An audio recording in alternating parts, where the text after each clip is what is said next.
Okay, one of the things we need to do as part of the recovery process is to learn some new skills that are recovery focused. And since it's Monday, it means it's Recovery Monday, and we're going to talk about that today on episode 19. So let's roll as usual. We put the chat overlay up, a little bit of a different setup today. Hopefully it's going to be working okay. I'm not streaming through my stupid VPN like I made the mistake of doing last week. Sorry about that. That was a self-inflicted technical wound on my part. So you guys just let me know that you can hear me when you pop in. That would be great. I will remind everybody that we are doing Recovery Monday is essentially lessons out of this book that we teach every Monday. We're on week 19 now. We're going to go well into the spring because there's plenty of stuff to talk about in this book, which is called The Anxious Truth. So we're teaching out of this book every Monday. If you do not have a copy of this book and you would like to follow along in the book, just pop on over to theanxioustruth.com and you can check it out. So there's already 30 people here. This is awesome. Excellent. I can hear you now. Yay. Yeah, a little different scenery today. So welcome, guys, for coming on board. Let's see where everybody is from right now. Hello from Greece. Welcome, Greece. Good to see you in the house. Greece in the house. So if you are coming, I'll remind you, if you are coming, hey, Dawn, if you're coming from the Facebook group, I can only see you as Facebook user because of the way Restream does it. So sorry about that. So you may have to tell me your name when you comment. We'll go through the lesson really quickly, and then we'll do some Q&A like we always do. I'm glad you guys are here. Regular crowd is coming in here. Hey, from Delaware, from England, South Florida, all over the place. South Africa, awesome. Hawaii, damn, I'm jealous. I should be. Well, I kind of like to be in Hawaii. The Netherlands, this is great. I love to see where you guys are from. So today we're going to talk about learning some new skills, right? Because recovery is more than just like powering through. You can't recover by just sheer force of will, even though we might think that we want to. And I know I'm guilty of that. Like I'm that guy sometimes. Like I'm just going to run this over. But you can't just necessarily run this over. And while the skills that we're going to talk about today are not designed to be anxiety cures, nor are they panic shields, they're not instantaneous, like this will stop panic in their tracks, none of that. But it does help to have some of these skills and techniques under your belt, to learn them, get familiar with them, practice them, because they will help you. The process of recovery is about learning to react to your anxiety and panic in a new way, so you can build that new relationship with it, so that you can learn that you never really had to be afraid of it. You can handle all this, you can tolerate it, you can move through it. And some of the skills that we're going to talk about today help you. They help you get through those experiences more productively, get through the anxiety spikes, get through the scary thoughts, get through the panic attacks, so that you can learn those lessons that like, oh, that was really super uncomfortable and I was terrified and I would rather not do that again. But look, I was okay. Like nothing really bad happened to me. So it's good to use these things so that we can learn to move through these experiences just a little bit better, right? Or a little bit easier. By the way, I don't think anybody is watching, but today we are streaming to Twitch for the first time. Like I actually have a Twitch account. And so we are streaming to Twitch. Do not know if anybody on Twitch can hear me or is watching, but if you are on Twitch, hey, Twitch.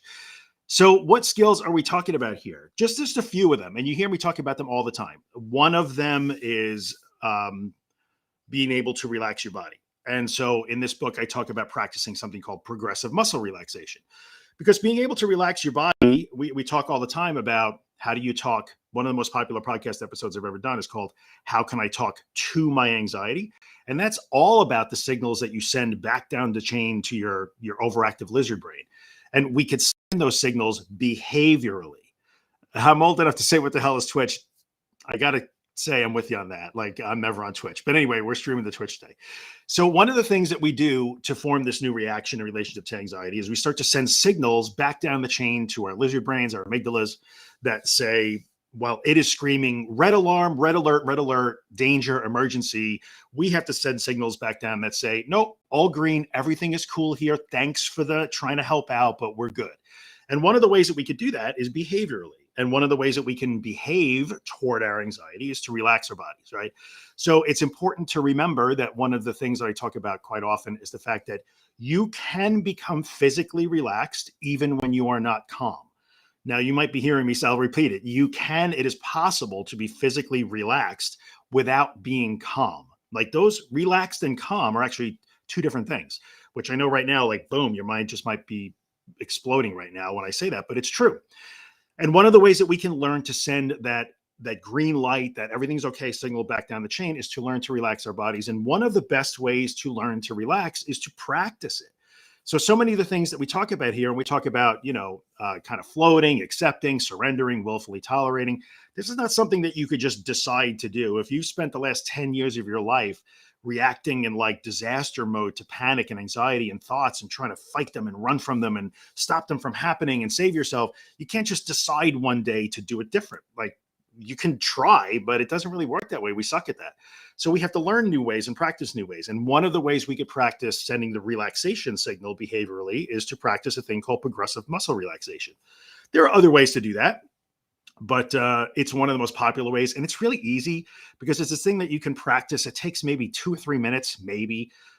Progressive muscle relaxation, I won't go into it too much, but if you go to theanxioustruth.com/skills, I have links on that page. If somebody wants to link that, Bethany, if you're here, you're always really good at that. theanxioustruth.com/skills. You can find links to progressive muscle relaxation, belly breathing, and stuff like that, right? So progressive muscle relaxation is one of those skills we can use to help us learn how to relax our bodies instead of like, we're going to go into this instinctively. Your first reaction, and by the way, that's super normal. Your first reaction is to tighten up. And that's normal. You're not going to stop that first reaction. You're human. That's always going to happen. It happens to me. It happens to every human being walking the planet.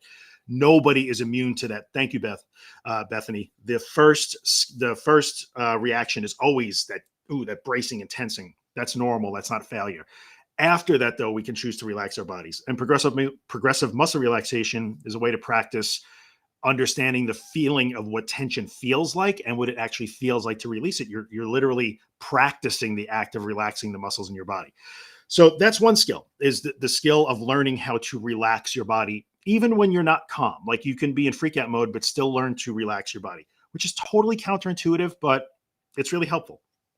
Right. So that's one of the skills. The second skill that we talk about, and we'll go through these a little bit in the Q&A. So the second skill that I talk about all the time is breathing. This one is always a little bit controversial because I also say at the same time that I'm not a fan of looking at breathing as some sort of special, like, it's not a special thing. It's not a grounding tool. It's not spiritual. It's not a shield. It's not the cure for everything that ails you. But when you can learn to breathe properly, we can at least head off a lot of problems at the pass. Because for many people, when they get into an anxious state, they either become breath holders. Like, you find that you're holding your breath. And where are my breath holders at? If you guys are breath holders, like, give me a wave in the comment. A lot of people become breath holders. That was me, right, for a long time. So I would suddenly discover, like, when was the last time I took a breath? I would forget that I was holding my breath, and 45 seconds later, all of a sudden it's like, oh, wait a minute, I'm not breathing. Then I have to try and catch up. So you wind up breath holding and then panting to catch up. So people instinctually are either breath holders or over breathers, where now you're doing, either you are just going into the like panting because you get afraid, which is pretty normal. Or you become I'm going to take deep breaths to ground myself and calm down. And then you wind up taking these giant, like, and then you do a big, heavy sigh, right? Like, that's supposed to be your calming breath. But that doesn't work out, because when you do the big, fill your lungs with air and then a heavy, which is the normal, what people seem to normally think is a calming breath, you wind up blowing off a bunch of extra carbon dioxide. And then that leads to that unreal, like, dizzy, overbreathing, hyperventilation feeling. So the reason why I talk about learning belly breathing and practicing that, and on my website, there's a very boring tutorial from the University of Michigan, but it's supposed to be boring. It doesn't have to be anything but boring. It's very dry. Like, learning belly breathing is very dry. There's nothing spiritual or special about it. Learning how to breathe into your diaphragm instead of into your chest, because your lungs expand down, not out.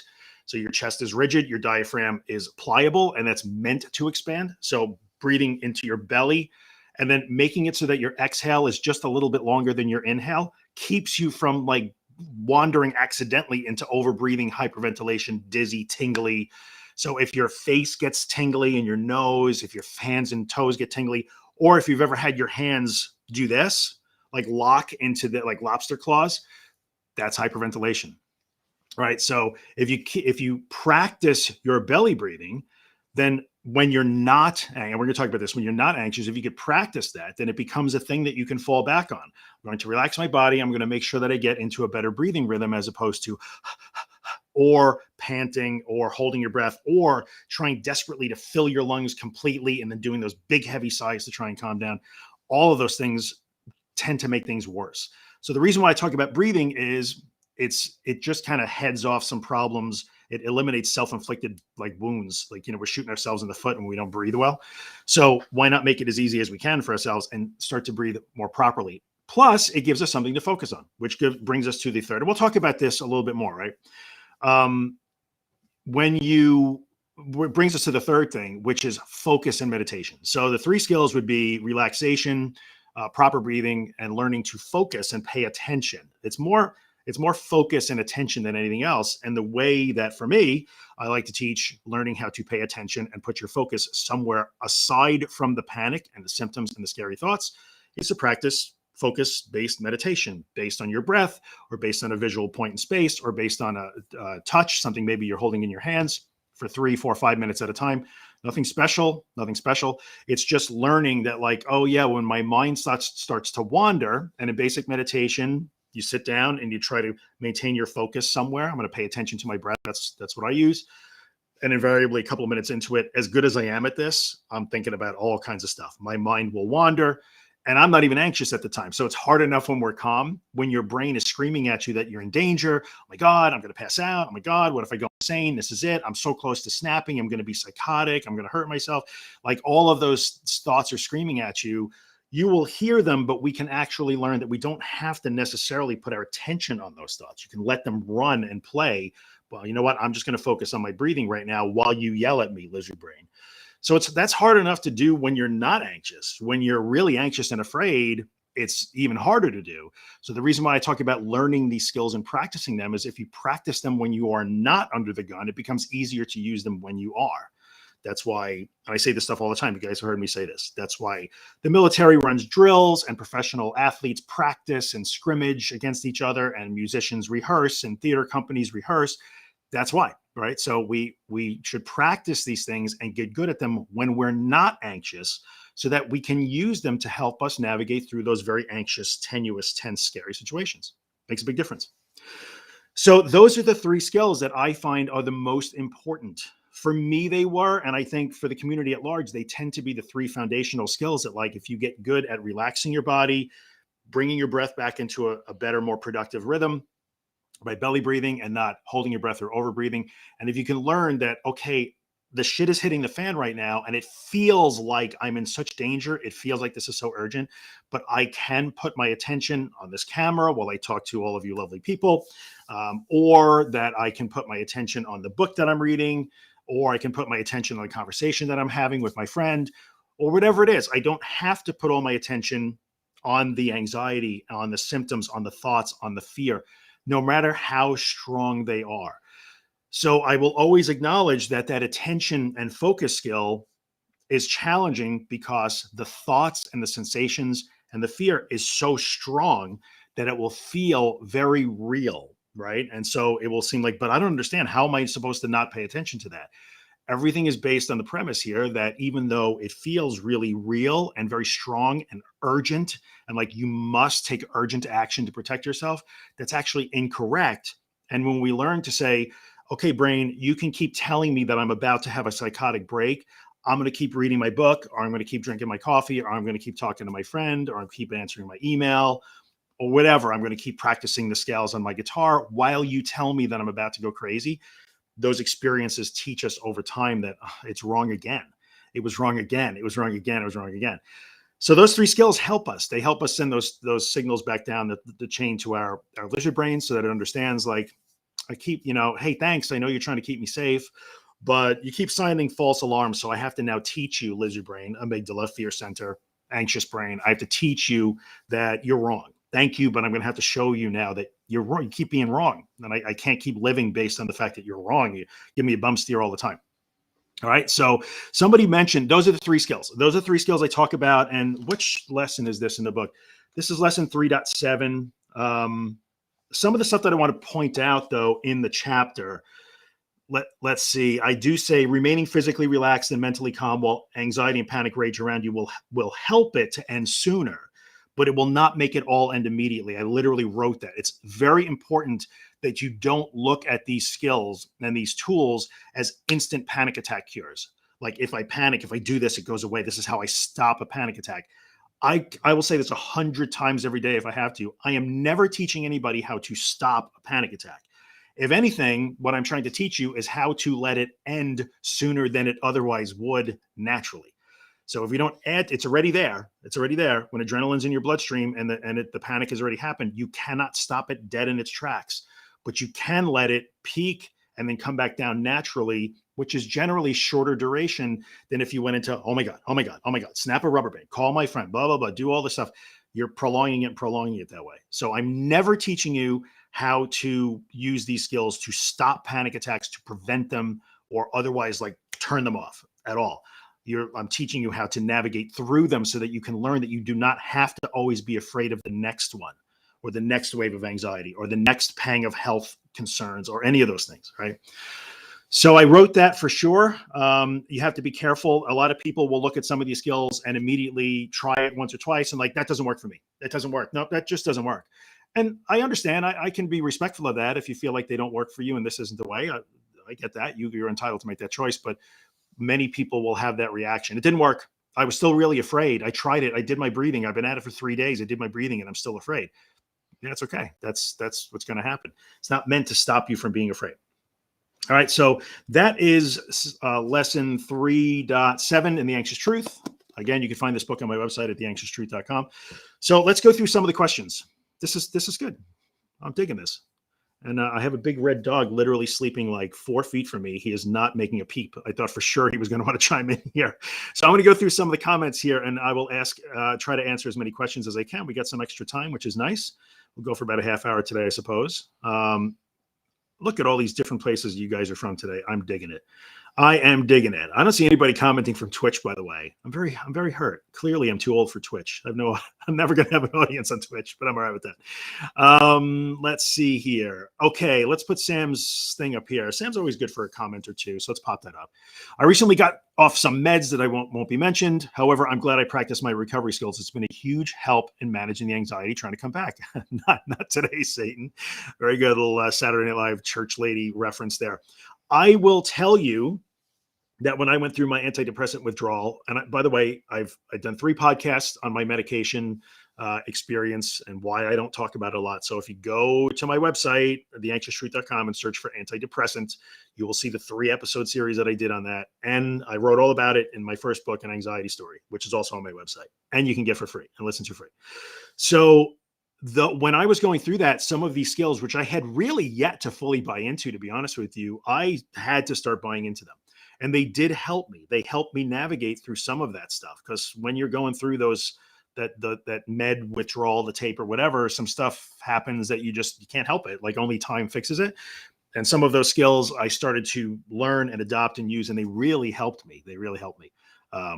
They didn't stop it from happening. I wish I could tell you they did. I still felt like shit, but they did help me navigate through some really rough days during that. So let's see here. Breath holding. Yes, I see. All right, here we go. Let's put this up here. Somebody from the Facebook group. Again, I'm sorry, I can't see your name. Many therapists and doctors say that belly breathing changes chemistry to release calm chemicals. Okay, I won't argue with that. There's certainly some evidence for that a little bit. Functional MRI, by the way, is really cool stuff. Like a lot of really good studies happen because we have functional MRIs right now. And that's true, but I hate when we talk about that, like breathing to release the calm chemicals. Like, what's the best way for me to describe this? There are people watching right now. So there's 82 people right now, some of which are taking medication of some kind, who are still having a problem, right? So the calm chemicals in your brain are great. You know, those are real things. We do have calming chemicals. That's true. Like nature was smart enough to give us those and we benefit from them. But at the height of the fear and the panic and those anxious thoughts and sensations, the calm chemicals in your brain are like bullets off of Superman. They just are. And somebody's got to say that. And I guess that somebody is going to be me. So when we talk about like, oh, if you breathe properly, it releases the calm chemicals, it gives you the wrong impression that somehow you could turn on the calm switch and like everything's cool. No, it doesn't work that way. I have yet to meet a human being that has turned on the calm switch in the middle of like rolling panic attack that goes up and down for hours and hours and hours. It doesn't happen. Like, so we have to be really careful about that. Oh, the calm chemicals. This is how I release my calm chemicals. Because there are people who are literally adding chemicals. And I used to be one of them. I was on an antidepressant. There are people taking benzos and antidepressants. They're adding extra chemicals and still having panic attacks and still struggling every day. So that whole idea of like the calm chemicals turn on the calm in your brain, it's not wrong, but it's not terribly practical for most of the community that we're addressing here in this room today. So that needed to be said. Meg, you're very welcome. I'm glad that I'm able to help you. Let's see here. Here we go.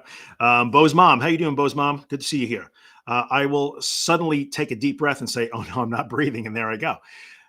Often with the breathing, and the reason why I'm so big on the breathing practice, again, not because it's special or a cure, but a lot of people get into this habit, especially if you have breath-focused anxiety. That could be a thing. Now, if people have breath-focused anxiety, we don't necessarily recommend that you should sit and focus on your breathing because sometimes that makes it worse. I get that. But learning the basics of as soon as I have the thought, it feels like I can't breathe. If you know, well, I can breathe into my belly. First of all, when you decide that you feel like you can't breathe, I would bet you a large sum of money, big handful of gold coins right now, that when the thought pops into your head, I can't breathe or I can't get a deep enough breath, the first thing you do is try to fill your lungs right up to here. Like when air hunger kicks in and you think you're suffocating, you will try to fill your lungs up to the top. But that doesn't work. Like you can't expand your lungs up to the top. And then it gets worse because you feel like, oh, I'm not getting enough. That's not enough. It's not enough. It's still, I can't fill them up. I can't breathe. I can't breathe. I'm tight. If you learn to push your belly out because you've practiced it, oh, this is what I do. I push my belly out and I breathe that way and I do a nice slow exhale. You can quickly adjust that. Like, oh, that's right. I'm thinking that I can't breathe. It's still unpleasant and you still have the sensation, but it's a really good way to counter, oh my God, I can't breathe. And then like you're trying to fill your lungs all the way up to here. I used to have that problem too, but now when I get that sensation, I immediately push my belly out and it's not pretty. Nobody wants to be seen that way, but you can breathe out into your belly and then nice slow exhale. And suddenly you realize, oh, check that out. Like, yeah, my heart's racing and everything, but I am actually breathing. Like if I can exhale like in a very slow way, I'm not panting. Look, I'm actually breathing. So that's one of the reasons why I'm so big on the breathing exercise, because it can actually be a really good response to like, oh my God, I can't breathe. Oh my God, I can't breathe. The feeling that you can't breathe. The exhale longer than the inhale, a little bit, and the breathing into the belly. It's a really big deal. Okay, so let's see here. About the muscle relaxation thing, let's put that up on the screen real quick. About the muscle relaxation thing, is it possible to feel your body vibrate like an electric toothbrush? Sure. I will tell you that I can relate to that sensation. There were times I said something in the Facebook group the other day. Somebody was a little worried that she sometimes will go to her like her rescue meds and feels like she's a failure. And I told a story about how I would get 90 Xanax in a bottle from my doctor, and a year later I'd have 89 of them left because I'm just a stubborn mofo. It doesn't make me better or worse. I'm just stupid that way. And the times that I did ever take it was when I was just exhausted and I couldn't fall asleep, and I would feel like my whole body was vibrating on the inside. I completely and utterly get that. And there were times when I would take a little tiny crumble of Xanax. Like I'm not a little guy, I'm a big guy. I would take this little tiny crumble of the smallest possible Xanax to just get a little relief from that. But I had to learn that like, okay, it really feels like I'm vibrating right now, but I could still keep going and not base all of my decisions on the fact that it feels like I'm vibrating. And it felt like I was vibrating on the inside, which was really weird. And I have not had that sensation since it is what it is. I had to learn that like, oh, that's okay. I can feel like I'm vibrating on the inside and still wind up being okay. And it turns out I was okay. So there you go. Let's see. No. These are navigation skills. Let me put this up on the screen. Hello, Nell family. The Nells are here. Are these all of the skills you used every day? They are, and they were and still are. I meditate every single day.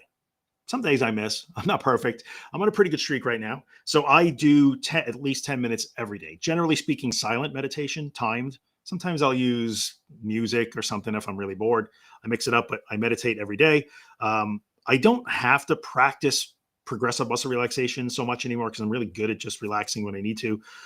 But meditation and focus, like, yeah, I practice that all the time. And when I am practicing that, and I'll even do that in little breaks throughout the day. Like yesterday was a little bit of a stressful day for me for various reasons. And there were times when I was able to say, like, oh, let me just take just a minute here. Just take a minute and close my eyes and just like come back to my breath and just relax my body and slow down. And it helped. Didn't stop the stress of the day, but made it certainly better, easier for me to navigate through. So yes, I continue to use those tools every single day. No. My biggest fear. So I'll put this up here. My biggest fear is being alone. How do I get used to that? I get anxious, but also depressed and upset, which heightens me as well. So fear of being alone is really common for people who develop panic disorder, especially when you become agoraphobic. And Jackie, I don't know your specific situation, so I can't say, of course, in a video, but most commonly that is just another expression of the idea that you have to be saved when you get anxious. So being alone becomes really challenging because what if I panic or what if I get really anxious while I'm alone? What will happen? Who will save me? Nobody will be here to talk me out of it, to calm me down, to soothe me, to stop it, and all that stuff. So that's really what that is. How do I get past that? Generally speaking, I would say I got past that by just working on all of it. I did have to practice being home alone. That was true. But I also, all the other practice I did getting out, anything I did that made me better at moving through anxiety and panic helped. So it's not a special fear. If you are afraid to be alone because you think you need to be saved or somehow somebody has to intervene for you if you get too panicky or too anxious, you can work on that. Any place that you can learn that, oh, I don't need that help. I'm okay. I'm always okay. Well, that helps. You won't be afraid to be alone anymore. All right. Let's see here. Philip says, how do you stop relying on your safety objects like gum and water bottles? Really common question. I always had strong mints, cold water. What else did I have? That was mainly my thing. Those are my two big things. Were mints and cold water. Honestly, a lot of people, sometimes you start that way. It's okay.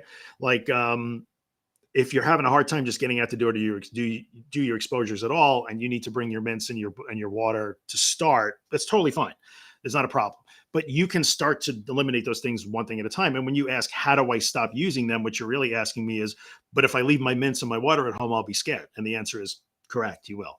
So if you have to start with your mints and your water, that's totally fine. There's no crime in that. If that gets the ball rolling for you, then by all means do it. But yes, at some point you'll have to decide, well, today I'm going to leave the mints at home and I'll take the water. And then the next day, maybe I'll take the mints and leave the water at home. And then one day I'm going to just eliminate the mints altogether. And another, I'm going to eliminate that way. So you do it that way. You basically do it that way. There's nothing. I just see somebody answer that. There's nothing wrong with carrying water. I like to have water in the car. If I'm out all day and I'm driving around, I have a bottle of water in the car. Yes. Just know that you should be drinking because you're thirsty and you should just drink. We should all be drinking water every day, right? That's just a healthy thing to do. That is true. Good morning, Australia. What up? So, yeah, that's okay. There's nothing wrong with being hydrated. Sometimes we just have to catch ourselves when we know that we're taking the water just in case we panic. And then we want to say that we're staying hydrated. And by the way, that becomes, I'm going to stay out of that argument. I'm going to stay out of that argument. I was going to talk about hydration for a second. Stay hydrated. You're supposed to, but just be honest with yourself. You know when you're taking the water in case you panic. You know when you're doing it. I had to be honest with myself too.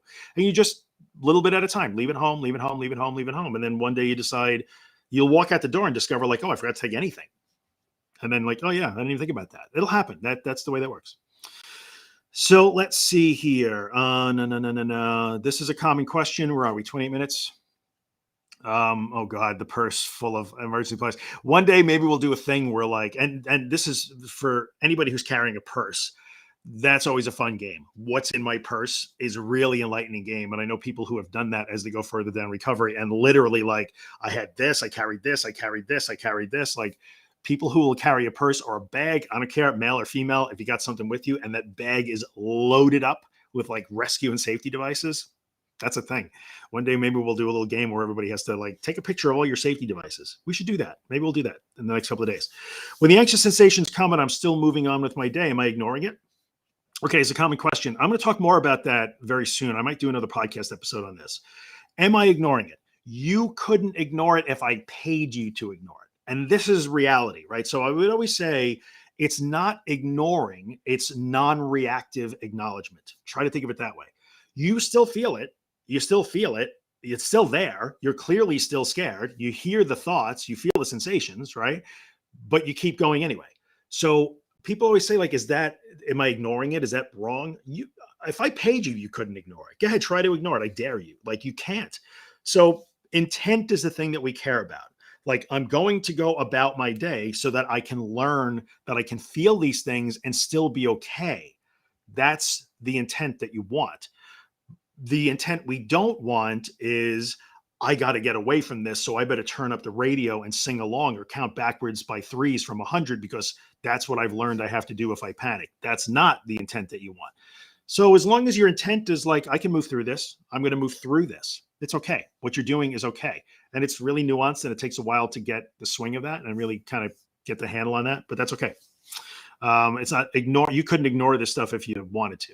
So I think people get worried about that, but I dare you, go ahead and ignore your anxiety. Try it. You can't. We just can't do it.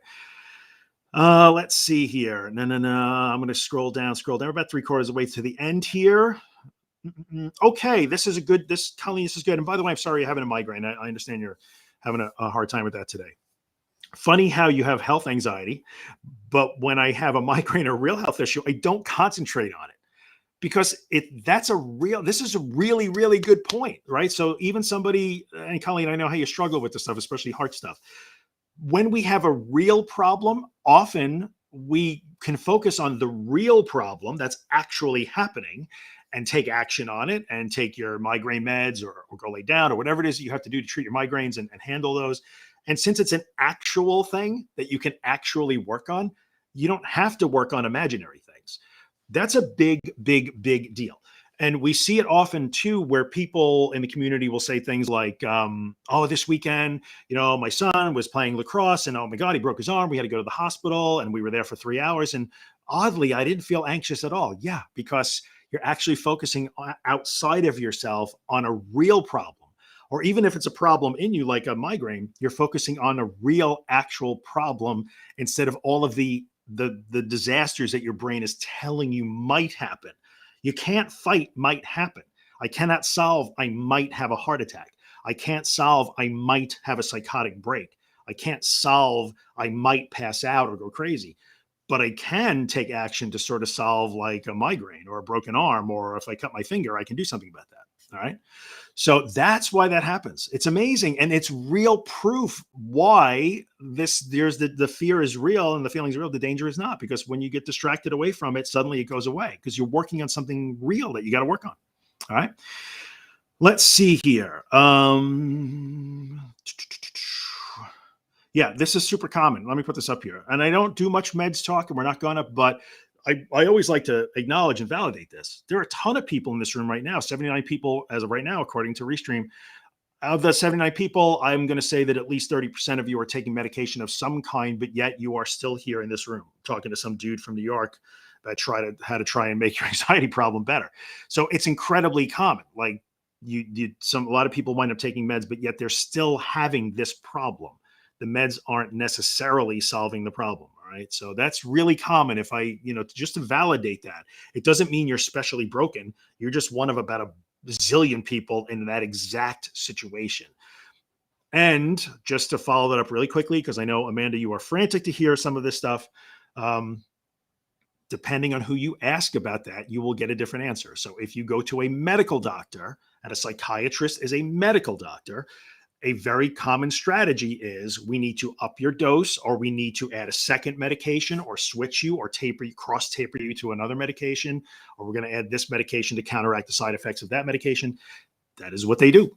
It does not necessarily mean that you are specially broken or will never recover. It just means that if you bring, a problem to a plumber, he will try to fix it with a piece of pipe. That's all that means. I'm not picking on the doctors. Just be aware that is very, very, very common. It's not a reflection on you. It's a reflection on the practice. And that's the tools that they have. It's okay. They're trying to help you. They are trying to help. So you can't interpret that as like, oh my God, I'll never recover because this person wants me to take a different med or up my meds. It doesn't mean that at all. But the decision to do that or not has got to be between you and them. It cannot be between you and me. It cannot be between you and this video room. It cannot be between you and the Facebook group. It's got to be between you and the medical professional. I will never advise you on that. Never. Nor will the group, nor will any of them. I'm not going to allow that. It's really important. So let's see here. Okay, this is cool. Thank you, Stacy. Stacy, by the way, little shout out here. Like to Stacy, I know how hard you have worked in this stuff, and you guys should give Stacy a big old high five because I know you have come a tremendous long way from where you were, and I appreciate the hard work that you did. Breathing will always correct itself. That is 100% true. Nature was not stupid enough to let us make a mess of breathing. In the end, it will always get the job done, whether we want it to or not. We do not have a choice. So you could try to hold your breath if you want, and you could try to screw it up, and you could try to make a mess of your breathing, which anxiety will have you do. But in the end, nature's going to get the job done. It wasn't dumb enough to give us control of that. Nor was it dumb enough to give us control over our hearts. It was not dumb enough to give us control over our neurotransmitter levels or our endocrine levels or any of those things. We think we can manage a whole lot of it, what goes on in here, and we just cannot. We can have some influence. I'm not saying that you can't. If you're just going to eat Twinkies all day long, every day of your life, you're going to feel that. I don't know if you guys know what Twinkies are if you're not in the US. But in the end, our bodies are tremendous machines that are pretty good at taking care of themselves when we let them do that, all right? So there you go. All right, almost to the end here, and then we're going to kill it. Let's see. Okay, I'm going to bring this up here. This is something that comes up quite a lot. I'll answer the vertigo question in a second. When do I do nothing and when do I push through with depression and anxiety? This is a really common question. I'm going to have to start to bring some more people on to collaborate with that are more well-versed than I am in this. I have experienced clinical depression 3 times in my life, so I can give you my experience, and I can give you what I have been told by very smart, qualified people. And that is that depression is never a float through. We don't float. We don't willfully tolerate depression. There's a level of acceptance because we can't try and deny that we have it. We can't decide, well, I'll just think different. I'll just think positive to get out of it. Depression is always a doing thing. Like depression is a different animal. And I did an Instagram live probably a year ago with Allegra Castens, especially she's obsessively ever after. And we talked about that. We talked about depression, and she talked a lot about behavioral activation, which I can vouch from my own personal experience is really important. So when your depression is telling you to stay in bed or sit on the sofa because you are helpless and worthless and there's no point, that is the most important time to get up and brush your teeth and comb your hair and put on some clothing and go walk down the block, even when it feels like there is no point and you can't. So depression and anxiety, the way they do come together sometimes, and there are certainly overlaps, but we have to be very careful. I would never advise anybody. We don't just float and accept through depression and just somehow wait for it to get better. We take action.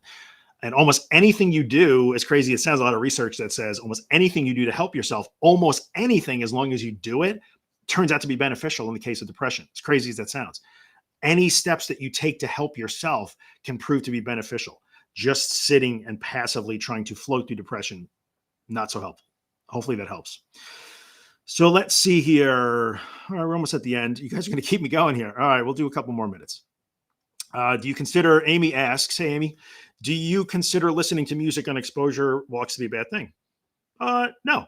Like, if you like music, then listen to music. Like, in many ways, again, intent really matters. If I have to listen to I would say this. If you feel like there is no way I could take a walk unless I have music in my ears, well, then you're going to have to take a couple of walks silently. Like, they could be short walks so you don't get bored out of your mind. But if you just enjoy the music on the walk, then by all means, enjoy the walk. Like, and I say this all the time, like recovery is life and life is recovery. We want them to start to mesh together, and we want your recovery to look like life. And if you like music and you like to listen to music, then by all means, if those are exposure walks and you enjoy music, then enjoy the music, go for it. But if you feel like you can't walk without music, then you're going to have to practice walking silently, at least a little bit. All right. Let's see here. I'll put this up real quick because I know that it's not this particular question. It's very common. Like, I tried meditation, but I felt things. I've tried meditation, but I thought things. I can't do it because then I have those scary thoughts. And I'm not telling you to power through it. You can choose not to do that. It's an individual thing, and I wouldn't pick on you for choosing to not meditate. But the point of meditation is that those things will come up, right? So the meditation itself sometimes is an exposure, and that's why I always tell people, if you're new to it and you don't know how to do it and you've never tried it and you think, I can't possibly do it because I can't be alone with my thoughts, it's perfectly okay to start with 30 seconds at a time. It's totally fine. Meditation will teach you that those things will come up, and then you just have to continue to move through those 30 seconds. That's 60 seconds, 90 seconds, 2 minutes, 10 minutes, as you get better at it, even when you feel those things. So meditation is about teaching you that, like, oh, I can be non-reactive in that state. All right. Thank you, B. Appreciate your help here. We're scheming to get you to talk for an hour. I could actually probably go for an hour today. I don't have anything after this, which is good. I just have work to do. Let's see. My purse used to be so heavy with emergency supplies. Yeah, we totally should do that one day. Have everybody like empty their bags and see what's in there. Let's see here. Scroll down a little bit more, a little bit more. Oh my God, I'm a pharmacy, says Julie. I see you guys resonated with you. The what's in your purse, what's in your bag thing clearly resonated with you guys. Let's see. Let's put this one up. 40 minutes. All right, we'll keep going. I have come a long way with my journey and improved so much. Good job, Dawn. But some days I still have that background anxiety that lurks around. Will that improve as I go along with my recovery work? I mean, I think it will, for sure. So like, that's part of it. Like, but it's still there, but it's still there, but it's still there. That was a natural progression for me. And I could tell you that many people will echo that. Like, the panic starts to go away. Those super high anxiety spikes, and the panic begins to become less, and for fewer and further between attacks and heavy anxiety periods. But the background anxiety still stays. That's pretty common. I had that too. Like, it wasn't just like one day I stopped panicking and everything was great. Like, I was always anxious because I was still anticipating, like waiting for the other shoe to drop. Like, all right, I haven't panicked in 5 days, but clearly it's going to happen sooner or later. So that happens, right? Pretty common. You just got to keep going. But remember, like specifically for you, remember some of those habits that I know that you have been having to work on. And so, Dawn, I'll talk to you just for a second, but for you guys watching, you'll understand this too. In Dawn's case, and Dawn, I know you shared this on the Facebook group, so I don't think this is talking out of turn. Like, Dawn has been given exercises to do to work on her anxiety, like ERP type stuff. Like, I'm not supposed to follow the cleaning lady around, or I'm not supposed to prepare, like specific things. Those things are making you anxious. So when you stop doing those things, then you will be anxious. You might not be panicking like you used to, but when you don't tidy up after the cleaning lady, or you don't clean before the cleaning lady comes or the cleaning person comes, then that's going to make you anxious, because that's wrong, right? I'm supposed to do that. If you remain silent instead of automatically correcting a thing that you hear that you think is wrong that you must correct, that will make you anxious. So a lot of times that's why the background anxiety is still there, but you're working on it. It's really okay. It's all good. It's all good. All right, you got to kind of scroll down to the bottom here a little bit now. I am had a little bit enough of this now. Let's see. Oh God, Bethany burned her hand on her flat iron. Glamour is hard, man. Glamour is like, I just put a hat on, don't even shave. I got a good life.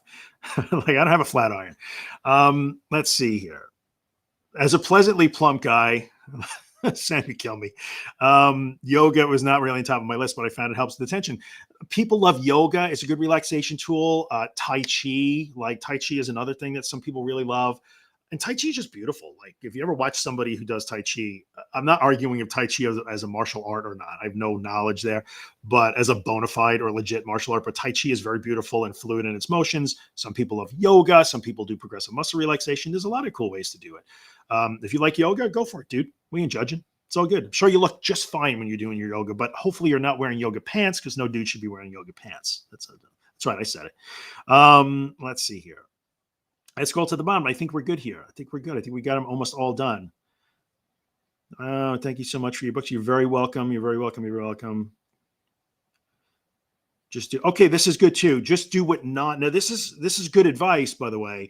Do what non-depressed or non-anxious you would do. That is kind of the way it works. Like, and especially with anxiety, it's easier. Now look, it's hard with anxiety, don't get me wrong. With depression, it's really hard because of that, absolutely, the lack of motivation, the lack of, like, anxiety will try to keep you from doing what non-anxious you would do, right? But you want to do the anxious stuff out of fear. Whereas in depression, you are literally just robbed of the motivation. Like nothing. What's the point? What's the point of doing that stuff?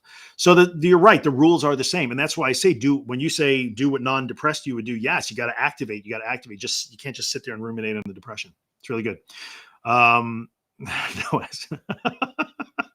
very good. We're gonna have what's in my purse anxiety version. This is like let's make a deal. Love it.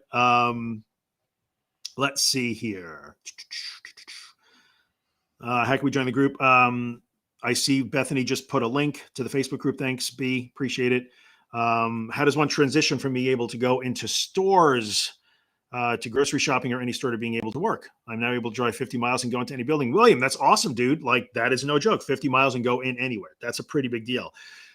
So I would tell you that that issue is a time issue. So when you're talking about the problem that you're clearly working on, it's distance and time, but I'm going to go all Einstein on you and tell you that time and distance are really the same thing. Like technically they really are from a physics standpoint, but you care about time. So like, okay, cool. I can go 50 miles away from home and I can go in, say, to a supermarket and do some shopping, but I know that shopping will be over in a half hour or 45 minutes. And then I can go back home. If I drive 50 miles away from home, I know that on mile 51, I turn around and can go back toward home.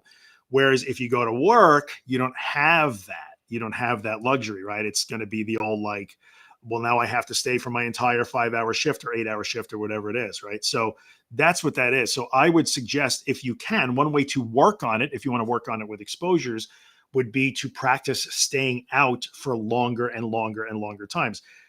You'll get bored doing that because you're artificially creating a reason to be out of the house for 8 hours. So it's not always terribly practical, but that would be one way to try that if you want. Like just try to get you out there, get out there for, 5, 6, 7 hours in a day and see what happens. Not see what happens. You know, it's going to happen. You're going to be fine. Even if you panic, you're going to be fine.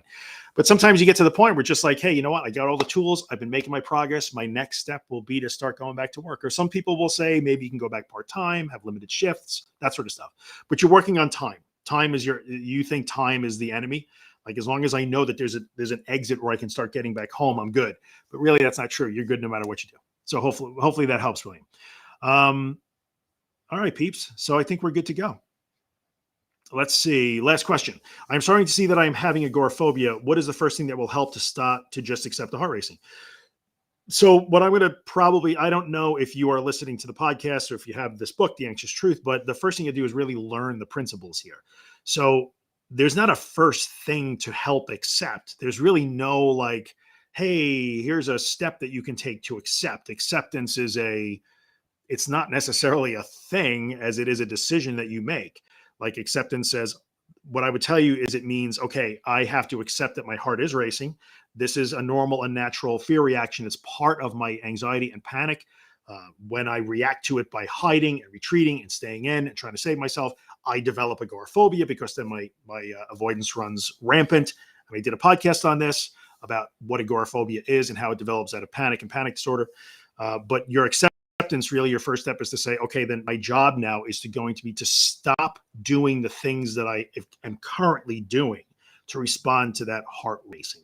Right. So right now, some people learn to like, oh, I drink a big glass of water. Right. I drink a big glass of water to get, oh, you're right, Olivia. Ask the question one more time so I don't have to scroll up if you could, and I'll chill and I'll wait for you to do that.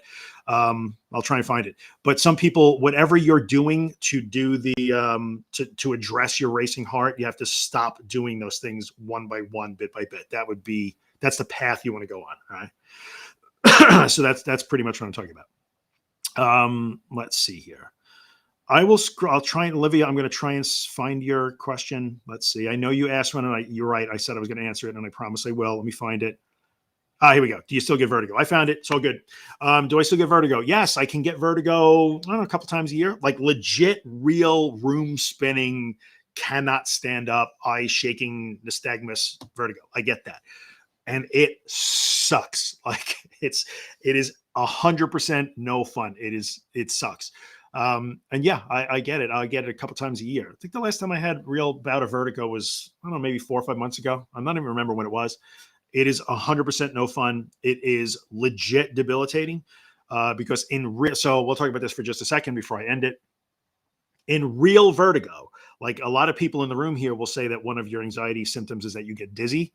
Yeah, no, you don't. Like when you have vertigo and the room is legitimately tilting and spinning on you because your ears and your eyes and your core muscles are not on the same page. Your eyes and your core are saying you're stationary, but your ears are saying, oh, we're on the move. And your brain gets super confused and does not know how to interpret that. And so the room is spinning and tilting, and your eyes are shaking. Your eyes literally are shaking. That's called nystagmus, and that is one way that vertigo is diagnosed. So you can't focus. Now I'm trying to focus because it feels like the room is tilting and spinning. So I'm trying to get a focus point, but I can't, because if I look in a mirror, I could see that my eyes are literally involuntarily shaking. That is dizzy. So inside dizzy, not spinning. Some people might argue, Olivia, I'm not telling you don't have vertigo, but generally speaking, you are legitimately impaired spatially and in terms of being able to stand up and stand upright and walk when you have vertigo. Feeling like you are dizzy is not the same as that. What you said. Really? Sorry. My watch thinks I'm talking to it. I don't know why. So yes, I get that every few months. I might get it 2 or 3 times a year. I have medication for it. I never take it because, again, I'm stubborn. That doesn't make me better or worse than anybody else. It makes me stupid in many instances, but I do get it. It's okay. It sucks, but I don't get afraid of it now. It's debilitating, but I'm not afraid of it. Okay. That's it, guys. 50 minutes. You almost got me. One day we'll do an hour, but 50 minutes. 80 of you hung around. Like, thank you so much. Hopefully this has been technically better than the last few. I'm kind of digging the new scenery. Maybe I'll do more of this from this other room because I'm tired of sitting in that office all the time. So that's it. All right. So we will be back again next week. Just a reminder, we are talking about lessons out of this book. If you do not have the book, you can find it on my website. That's theanxioustruth.com. We'll be back again next week. What is next week's thing? Because we still have, we're about halfway through the book at this point. Lesson 3.8 next week. Sneak preview will be, I want to say it might be about practicing skills. I can't be sure. Lesson 3.8 is learning new skills. You would think that I would know. I wrote this, but I don't even know. Okay, here we go. Lesson 3.8 next Monday, same time, will be about persistence and patience. 2 very big ingredients in the recovery process. So come back again, same time next week. This will stay on my YouTube, which you subscribe to if you like to watch on YouTube. It will stay in the Facebook group. It will stay on my Facebook page. It's on my Twitter, anybody who's watching on Twitter. And if there's one lone person watching on Twitch, hello, Twitch, like it'll stay there too, I guess. All right, guys, I'm out. I'll see you next week. Thanks for coming by and hanging out, and see you later.